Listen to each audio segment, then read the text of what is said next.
If you live in this world, you've probably eaten a berry today. I know that sounds strange, but it's probably true because the production of fruit in our world is largely skewed to growing berries. And what do I mean by that? You say, "Oh, well, I didn't have any berries today. I haven't had a strawberry in a long time." Well, you'll be surprised to know that a strawberry isn't a berry. But almost all of the most produced fruits in our world are berries. So stick around for today's episode of Life's Potluck Buffet, where we learn some surprising facts about fruits and we ask the cards to surprise us with some advice for today. I'm John Paulus. Thanks for listening. So let me get this out of the way. When we're talking about berries, the English word berry, there's really only a few things that are actually berries that are called berries. I know it sounds weird and doesn't make any sense, but it's, well, just a fact. So, what are berries that are called berries? I'll give you an example. The blueberry. A blueberry is a true berry. That song's the motto for the Blueberry Growers Association, the World Blueberry Growers Association. Blueberries are true berries. And it doesn't have to do with their loyalty. It just has to do with the fact that a true berry is a berry that is the development of an ovary from one flower, and that is it. A single ovary that is produced by a single flower.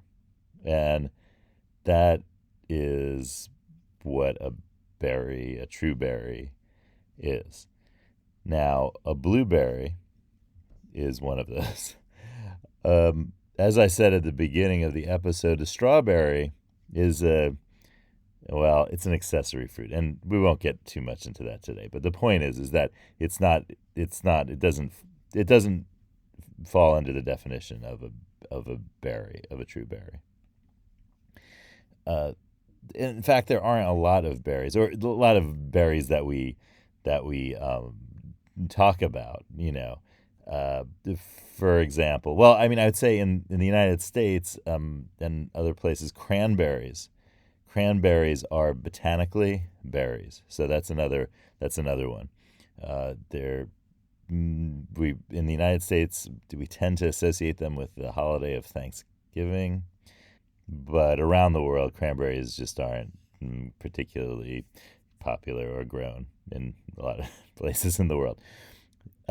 Lingonberry, which you might be familiar from your favorite large big box Swedish big box store. That is a true berry. Elderberry, also, that's a true berry. Gooseberry, which you may have never heard of, but that's another example of a true berry. If you've had gooseberries and you like them, let me know. A bilberry, which again, not so. Well, anyway, there are a lot of unknown berries that are definitely berries. But it's a fact that most of the world's fruits, in terms of production, are berries.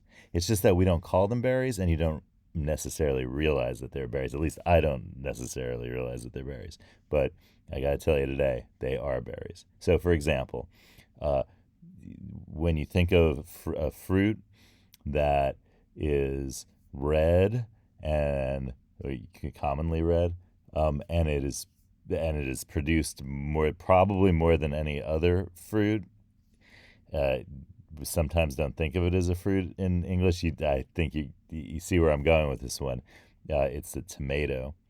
The tomato is a berry, and that the tomato, close to 200 million metric tons of tomatoes are produced a year. That's a lot of berries, and more than most other berries. So that's that might be number one for the fruit production in any given year, and that is a berry.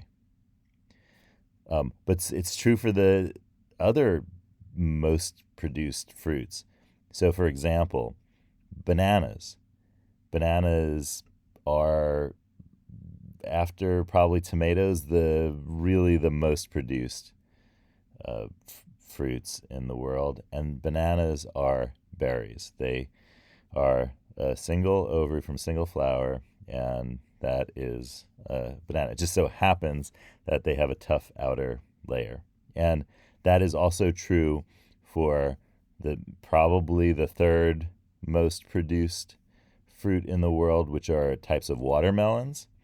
And watermelons and things like also cucumbers, which are less produced than watermelons, but those are all berries as well. They just have a hard outer layer. That's all. And those are classed as true berries, but they also have, we won't go into their other names, but there are true berries that have hard outer skins like that, and those are they're berries. So citrus fruits are also true berries, and they also have that tough outer layer. Of grapes, grapes are berries. As you go down the list of most common produced fruits, they're all true berries, tried and true.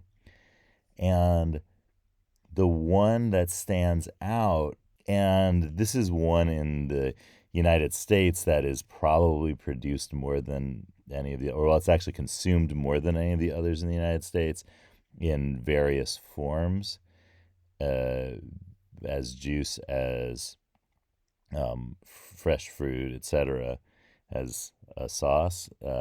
It's the apple. The apple is really the only of the top five uh, kind of major fruits that are produced that is not a berry. An apple is a pome. No, not like the Robert Frost poem. Pome, not poem. So a poem, not a poem, is a type of fruit that, like the strawberry, which is not a berry. Oh, by the way, blackberries aren't berries, raspberries aren't berries. So we have a really bad record of calling things berries that aren't botanically berries. Or maybe it's a really bad record of calling things botanically berries that we should have come up with another name for. So the pome is like the strawberry, an accessory fruit, because it basically contains uh, stuff, the tissue from the plant that isn't the ovary. So things outside of the ovary, and so it develops from more than simply the ovary, and that is the thing that makes apples not a berry. So much so that in the olden days, botanists started to say, well, these aren't even fruits. So but nobody thinks that these days. But that is the story of the most produced fruits in the world, and pretty much, except for the apple, all berries. So, in honor of that surprise, let's ask the cards to surprise us with something as fruitful for our work and lives. So, yellow lemons, oh, that's a berry. Blue dumplings, not a berry. Magenta noodles. I just botched that. Hold on. Magenta noodles, cards, and tell us some things.